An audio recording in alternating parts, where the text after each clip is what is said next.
a roller coaster a few months for Emmerdale's charity Dingle.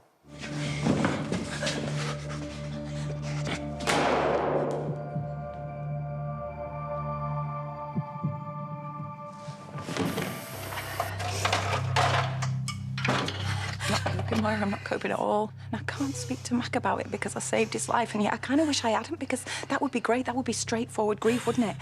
But this is like, this is torture. I've done loads I'm not okay with anymore. I need you to call an ambulance. And now I've killed someone. Nearly killed my husband. Surprised you're not writing lost cause in your little notebook. Well, Emma Atkins joins me now. Just when you think it's all happened to her, more things happen, don't they? It's a roller coaster. It is a roller coaster. It really what a blessing is. to play. I know. But it's actually good to see her vulnerable for once, because she's this. You know, I've always thought she's a right tough cookie, but underneath there, that's one of the biggest things, isn't it? At the moment, I'm getting to show that side of Charity's vulnerability that has never been exposed really before. And I think the therapy session brings that out. Yeah. You start to deconstruct, and I loved that episode so much, playing against... very special. Yeah, with Rekha, John Terrian, who was awesome, and it just made me feel like I was actually in therapy, and, yeah, that we all actually need it, really.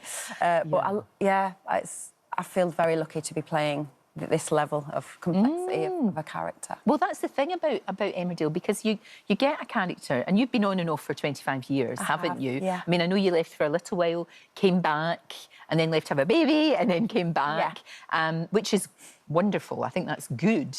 But in all of that time, the amount of things that's happened to her, as an actress, it's a journey. This must be brilliant playing her, because she's bad. She is a badass.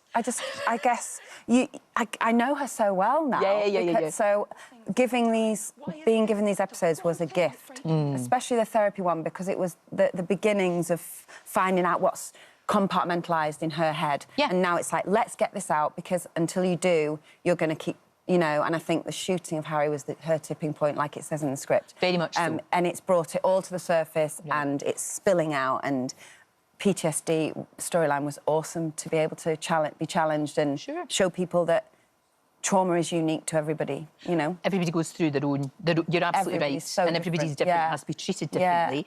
What I think is really good is the way that they're handling and will handle the way that she's got to tell her children and talk to her kids, because it's difficult, isn't it? We all want to kind of protect our children, but at the same time, sometimes honesty not... and truth is needed. So needed in all our lives with children. Kids aren't daft.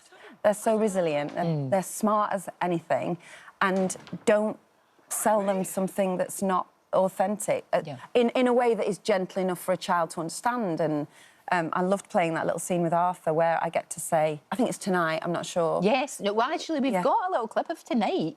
Let's have a look at how this plays out, because it's really, really important. I think you're finally starting to feel safe. Your big manly arms.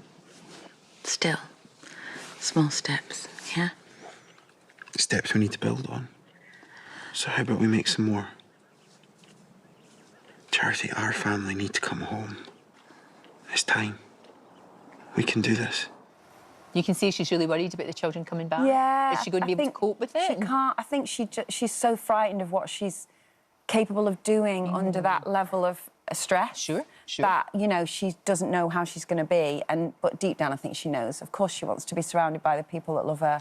And help her heal, we hope. We all heal through love, being loved and loved, don't we? I know. And I know you were watching our interview there with Jane Goodall. Oh, my God. What an amazing... Isn't she amazing? Yeah, She's just astonishing. Astonishing. I'm in absolute awe. Because because there's a lot going on at work, right? There's a lot of pressure.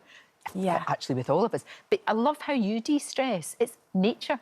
It is. You just enjoy being out in nature. Immerse myself in those trees. Yeah. Why not? Like, they don't let you down. You know, they're just strong and and they give off good oxygen. If you get yourself lost in a forest in the middle of nowhere and you breathe, you're like, this is a different air to any other.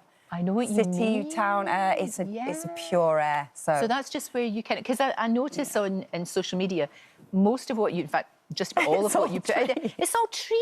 Yeah. But it's very relaxing. I love it. It's my passion, really. Yeah. And when you've got a really high-pressure job, and you're a mother as well, you know, you just need a little bit, even if it's just 5 minutes. Well, I go with my dog and my son and my boyfriend, and we go and we find, adventure. Adventure. I love it. So important in this chaotic world. It really is. And there's nobody more chaotic than my character.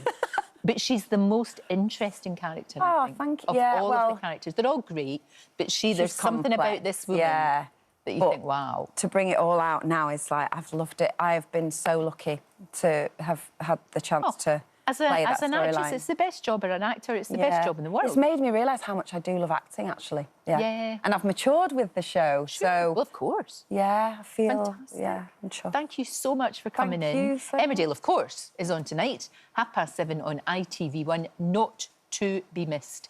Thank you. Aww. Right.